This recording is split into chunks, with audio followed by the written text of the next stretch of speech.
Hi everyone, my self Nutan Kumar and ये है मेरी प्यारी सी ब्राइड रूपो।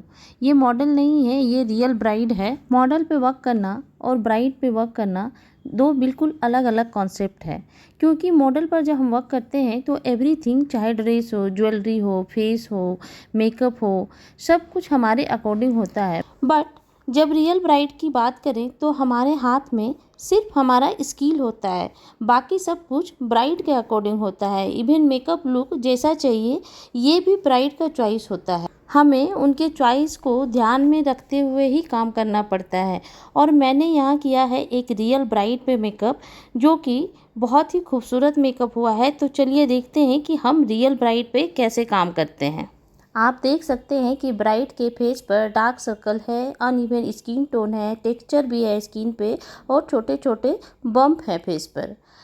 आईज की बात करें तो हुडेड है आईज, और लोअर लिड की बात करें तो थोड़े प्रोट्रूडिंग लुक में है।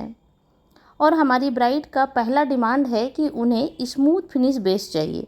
तो चलिए मेकअप स्टार्ट करते हैं और जानते हैं कि कैसे टेक्सचर स्किन पर कैसे और किस तरह से स्मूथ मेकअप अचीव कर सकते हैं। वेट वाइप से हमने फेस को क्लीन किया है और रिकोड का हाइड्रेटिंग मिस्ट से स्किन को टोन किया है। और अब एक वाटर बेस्ड मॉइस्चराइज़र अप्लाई कर रहे हैं, जो है पैक ब्रांड का। ये एक बहुत ही माइल्ड सॉफ्ट मॉइस्चराइज़र है जो स्किन को बहुत ही अच्छे से हाइड्रेट करता है, ग्रीसी एंड चिपचिपा नहीं बनाता स्किन को। पहले हमने एक वाटर बेस्ड मॉइस्चराइज़र यूज किया और अब हम एक क्रीम बेस्ड मॉइस्चराइज़र यूज कर रहे हैं। क्योंकि हमारे ब्राइड का स्किन ड्राई है, इसलिए एक क्रीम बेस्ड मॉइस्चराइज़र यूज करना ज़रूरी है। तो ये है हमारा सेकेंड मॉइस्चराइज़र, जो एम्ब्रोलिस ब्रांड का है। और ये एक बहुत ही अच्छा मॉइस्चराइज़र है, बहुत ही स्मूथ बनाता है स्किन को। बट मॉइस्चराइज़र लगाते समय दो बातों का ख्याल रखना ज़रूरी होता है। एक ये कि जब भी हम दो मॉइस्चराइज़र लगा रहे हैं तो दोनों मॉइस्चराइज़र के बीच थोड़ा गैप होना चाहिए। एक के बाद एक तुरंत नहीं लगाना है, एक पेनिट्रेट हो जाए 2-3 मिनट रुकने के बाद दूसरा मॉइस्चराइज़र अप्लाई करना चाहिए। दूसरा, हमेशा इसकी क्वांटिटी का ध्यान रखना चाहिए, मतलब बहुत ज़्यादा प्रोडक्ट एक साथ नहीं अप्लाई करना है, थोड़ा ही प्रोडक्ट एक बार में लेना चाहिए और नीड हो तो ही फिर प्रोडक्ट और लगाएं। सही स्किन प्रेप बहुत इम्पोर्टेंट रोल प्ले करता है मेकअप में। एक बार अप्लाई करने के बाद फिर फेस को टच कीजिए और देखिए कि क्या वाकई हमें और मॉइस्चराइजिंग की ज़रूरत है स्किन पे। अगर फिंगर बहुत स्मूथली ग्लाइड कर रहा हो तो इसका मतलब मॉइस्चराइजिंग की नीड नहीं है। बट अगर हमारा हाथ बीच बीच में रुकता हो तो इसका मतलब है कि हमें थोड़ा और मॉइस्चराइजिंग की ज़रूरत है। और मैंने यहाँ टच करके देखा है तो मुझे फील हो रहा है कि थोड़े और मॉइस्चराइजर की ज़रूरत है। सो मैंने एक बार और मॉइस्चराइज़र अप्लाई किया है। अंडर आई को अच्छे से प्रेप नहीं करेंगे तो अंडर आई से मेकअप क्रैक होने का चांस रहता है। हालांकि हमारी ब्राइड का स्किन ड्राई है, फिर भी मैं यहाँ एक मैट प्राइमर अप्लाई कर रही हूँ। क्या आप बता सकते हैं कि हमने यहाँ मैट प्राइमर क्यों अप्लाई किया है? मैं जो प्राइमर अप्लाई कर रही हूँ वो रिकोड का प्राइमर है, जो सिलिकॉन बेस्ड प्राइमर है एंड मैट फिनिश है। तो हमने यहाँ ये प्राइमर इसलिए यूज किया है क्योंकि हमें मेकअप को स्मूथ करना है। सिलिकॉन हमें स्मूथ फिनिश रिजल्ट देता है, साथ ही मैट फिनिश की वजह से ये स्किन पर जो टेक्सचर है उसको ये ब्लर करने में मदद करेगा। हर प्रोडक्ट को अप्लाई करने के बाद उसे स्किन में सेट होने के लिए थोड़ी देर के लिए छोड़ना पड़ता है, और ये गैप वाला जो टाइम है वो वेस्ट ना हो जाए, इसलिए हमने यहाँ फटाफट से ब्राइड के हाथ में बेंगल डाल रहे हैं। ब्राइड के पास अक्सर बहुत कम टाइम होता है, इसलिए उसका एक एक मिनट भी कीमती होता है, जिसे हमें सही वे में यूज करना चाहिए। प्राइमर के बाद हम करेक्शन के लिए एक क्रीम कंसीलर लिए हैं, जो स्किन टोन से 2-3 शेड डार्कर है। इस कंसीलर में थोड़ा ऑरेंज करेक्टर मिक्स करके अप्लाई कर रहे हैं ताकि हमारा लेयरिंग कम हो।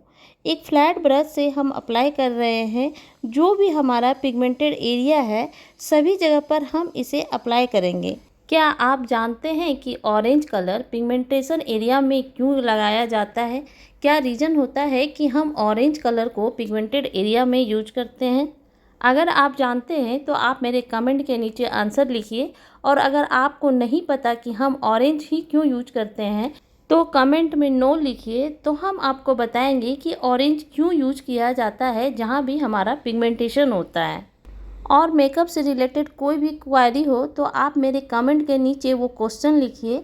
मैं पूरी कोशिश करूँगी कि आपके क्वेश्चन का आंसर दूँ, और अगर ज़्यादा क्वेश्चन होगा तो मैं लाइव आके भी आपके क्वेश्चन को सॉल्व ज़रूर करूँगी। आईलिड भी पिगमेंटेड है तो थोड़ा करेक्शन हम वहाँ भी करेंगे।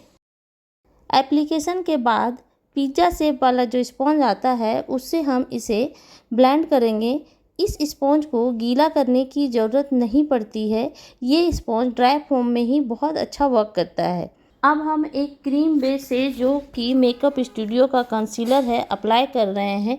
ये बहुत अच्छा कंसीलर है जो थिक बेस है, क्रीम बेस है एंड एचडी फिनिश है। अगर आपकी ब्लेंडिंग पावर अच्छी है तो ये प्रोडक्ट बहुत अच्छा फिनिश देता है।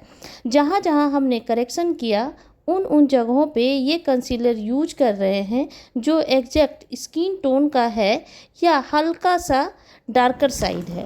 अब हम स्किन टोन से एक शेड फेयर बेस पूरे फेस पर अप्लाई कर रहे हैं।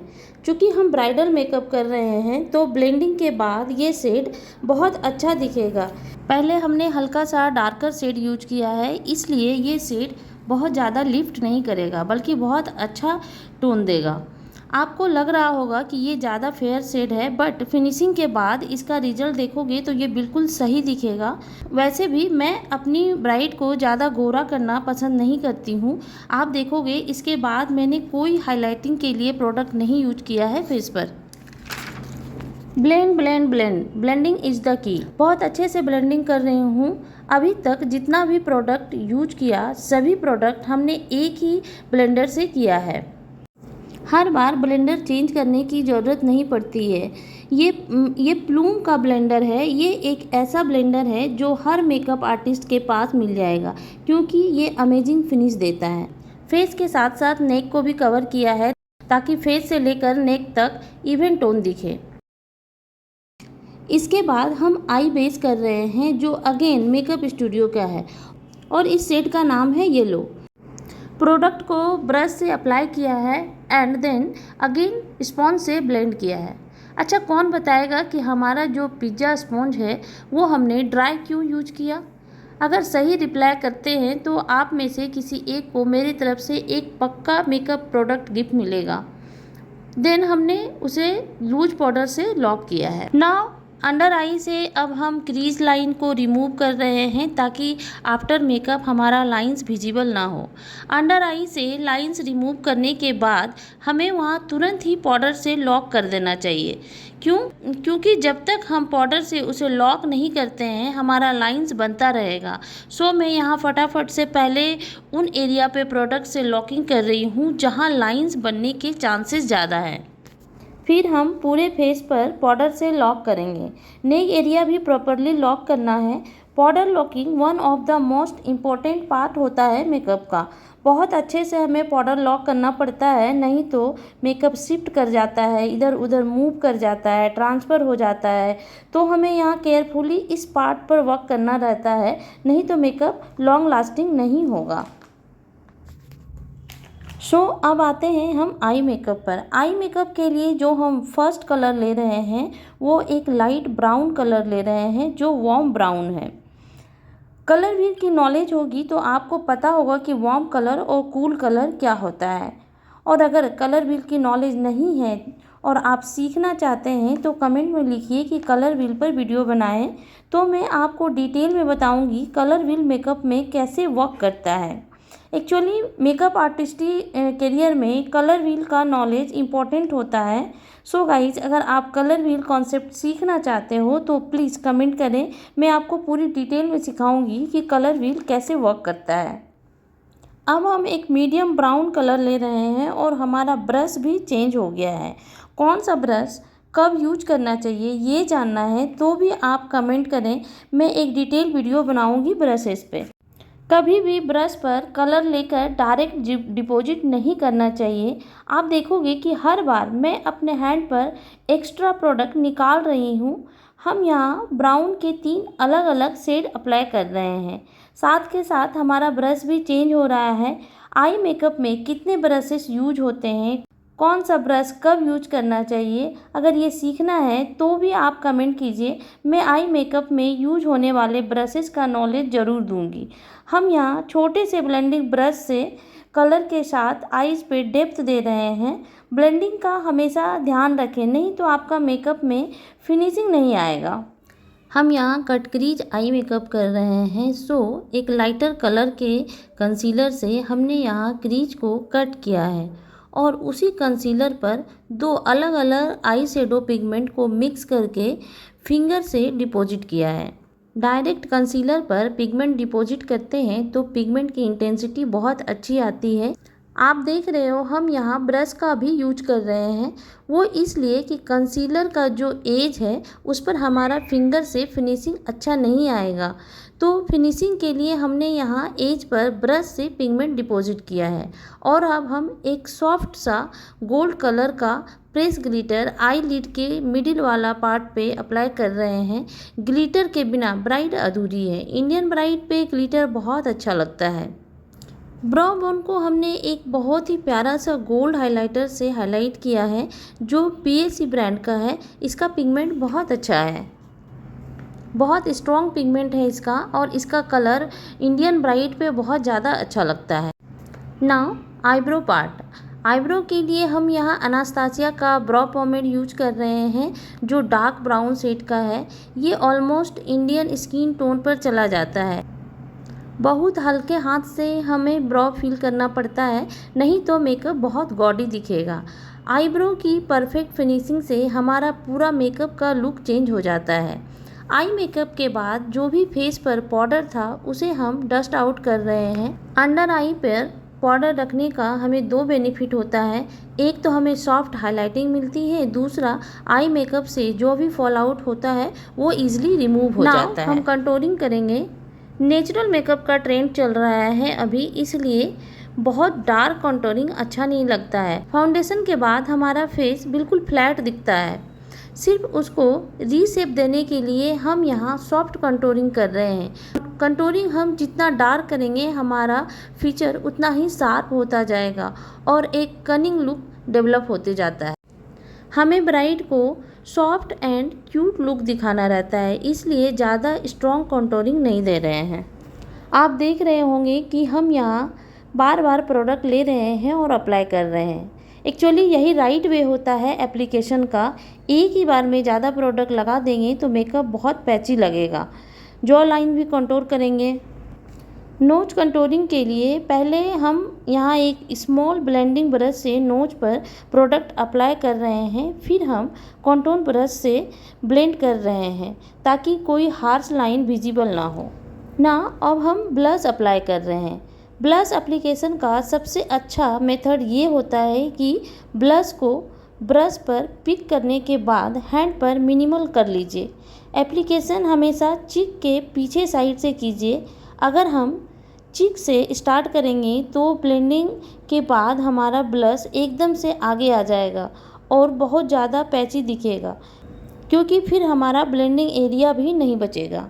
आई कॉर्नर में मुझे थोड़ा डेप्थ चाहिए था, सो हम यहाँ बिल्कुल डार्क कलर का आई शेडो से एक स्मॉल ब्लेंडिंग ब्रश से आउटर भी पर ब्लेंड करते हुए डिपॉजिट कर रहे हैं। सेम वही मेथड, यानी कि एक बार में बहुत कलर नहीं उठाना है, थोड़ा थोड़ा colour again and again apply करना है ताकि कहीं पैच ना बने। सो गाइज, आप देख सकते हैं कि हमारा कट क्रीज आई अभी से ही इतना सुंदर लग रहा है। इसके बाद हम लगाएंगे लाइनर। एंड लाइनर के लिए हम यहाँ रिकोड का जेल लाइनर पेंसिल यूज कर रहे हैं। ये बहुत ही अच्छा पेंसिल है जो वाटरप्रूफ है। इसकी इंटेंसिटी बहुत अच्छी है। दोनों आईज पर हमने लाइनर कर लिया है एंड अभी हम उसी लाइनर को एक स्मॉल पेंसिल ब्रश से ब्लेंड कर रहे हैं। हुडेड आईज पर ब्लेंडेड लाइनर बहुत अच्छा लगता है। चलो एक टेक्निक बताती हूँ। जेल लाइनर खासकर जो पेंसिल फॉर्म में होता है वो बहुत जल्दी सूख जाता है। अगर वो फटाफट से सूख जाता है तो उसको ब्लेंडेड इफेक्ट लाने के लिए आप क्या करोगे कि ब्रश में स्लाइड सा dark brown eye shadow pick कर लो एंड देन ब्लेंड करो। इससे आपका लाइनर बिल्कुल स्मज्ड लुक आएगा। अपर वाटर लाइन में वही लाइनर अप्लाई कर रहे हैं। इसे लगाने का टेक्निक ध्यान से देखिए, बहुत सेंसिटिव होता है ये एरिया, इसलिए इस टेक्निक से लगाएंगे तो आईज़ में हर्ट नहीं होगा। थोड़े थोड़े पार्ट में लिड को लिफ्ट करना है और लगाना है। अब हम लोअर लिड पर काम कर रहे हैं। लोअर लिड पर ब्राउन पेंसिल लगा रहे हैं और ये रिकोड ब्रांड का ही है। And then medium brown colour से आई शेडो से ब्लेंड कर रहे हैं। देन एक लाइट ब्राउन कलर जिससे हमने ट्रांजिशन किया था उसी कलर से अगेन लोअर लिड पर ब्लेंडिंग कर रहे हैं। इससे एक कंप्लीट लुक आएगा। यहाँ हमारा ब्रश भी चेंज हो रहा है। पहले हमने एकदम शार्प पेंसिल ब्रश यूज किया था और अब हम थोड़े से फ्लफी ब्रश यूज कर रहे हैं। अब हम मस्करा लगाएंगे। मस्करा लगाते समय बहुत बार हमारा मस्करा आई लिड पर लग जाता है। मस्करा आई लिड पर ना लगे इसके लिए मैं यहाँ एक टेक्निक शेयर कर रही हूँ। ब्राइड की आंखें बंद रखें और थंब से आई लिड को थोड़ा सा लिफ्ट करें। आईलेस के जिस पार्ट में मस्करा अप्लाई कर रहे हैं वहाँ हमारा थंब का नेल होना चाहिए, तो मस्करा कभी भी लिड पर नहीं लगेगा। नाउ अब हम फॉल्स आईलैशेस लगाएंगे जो कि ब्राइड की खूबसूरती में चार चांद लगाएगा। फॉल्स आईलैशेस और रियल आईलैशेस दोनों बिल्कुल एक दूसरे के एकदम पास पास लगना चाहिए। दोनों के बीच गैप नहीं होना चाहिए। अगर गैप होगा तो ये बहुत ही ख़राब दिखेगा। आईलैश पर ग्लू लगाने के बाद इसे 15-20 सेकेंड के लिए एज इट इज़ छोड़ देना चाहिए। देन पहले मिडिल पार्ट में रखना चाहिए, फिर कोई भी पतले हैंडल वाला ब्रश को लेकर उस ब्रश के बैक साइड से दोनों साइड के आईलैशेस को प्रेस करके हमें वहाँ चिपका देना चाहिए। इससे बहुत इजीली आईलैश लग जाता है। हमारा फिंगर वहाँ तक पहुँचता नहीं है, इसलिए ये हैंडल से बहुत अच्छा वर्क करता है। फॉल्स आईलैश का बैंड विजिबल ना हो इसलिए हम अगेन एक क्रीम जेल लाइनर अप्लाई कर रहे हैं। इससे होगा ये कि फॉल्स लैशेस का बैंड आई लाइनर के साथ मर्ज हो जाएगा। हमेशा छोटे स्ट्रोक में जेल लाइनर अप्लाई कीजिए ताकि फिनिशिंग अच्छी आए। नाउ हम हाइलाइटर अप्लाई कर रहे हैं। ये अनास्तासिया ब्रांड का हाइलाइटर है। इसकी फिनिशिंग बहुत अच्छी है। इसमें बिल्कुल भी चंकी पार्टिकल्स नहीं होते हैं। ये फेस में बहुत अच्छा ग्लो देता है और ऐसे हाइलाइटर से ज़्यादा टेक्सचर भी विजिबल नहीं होता है, सिर्फ ग्लो वाला लुक आता है। और अब लिपस्टिक अप्लाई करके हम यहाँ मेकअप को कंप्लीट कर रहे हैं। और लिपस्टिक जब भी लगाएं तो हमेशा ज़रूर ब्रश से लगाना चाहिए, क्योंकि अगर हम डायरेक्ट वॉन्ड से लगाएंगे तो ये बिल्कुल भी हाइजीन नहीं होगा। हमारा मेकअप लगभग कंप्लीट है। अब हम यहाँ टीका सेट कर रहे हैं, इसके बाद हम हेयर कंप्लीट करेंगे। और फाइनली हमारा बन भी रेडी हो गया है। हम यहाँ 2 कलर के रोजेस से बन रेडी कर रहे हैं, एक रेड और दूसरा पिंक। और हमारी ब्राइड काफ़ी खूबसूरत लग रही है। आप देख सकते हैं हमारी ब्राइड कितनी खूबसूरत लग रही है। सो फ्रेंड्स, ये रही हमारी ब्राइड। आप मुझे कमेंट करके बताएं कि आपको हमारी ब्राइड कैसी लगी। मिलते हैं फिर नई वीडियो में कुछ नए मेकअप के साथ। Thank you so much.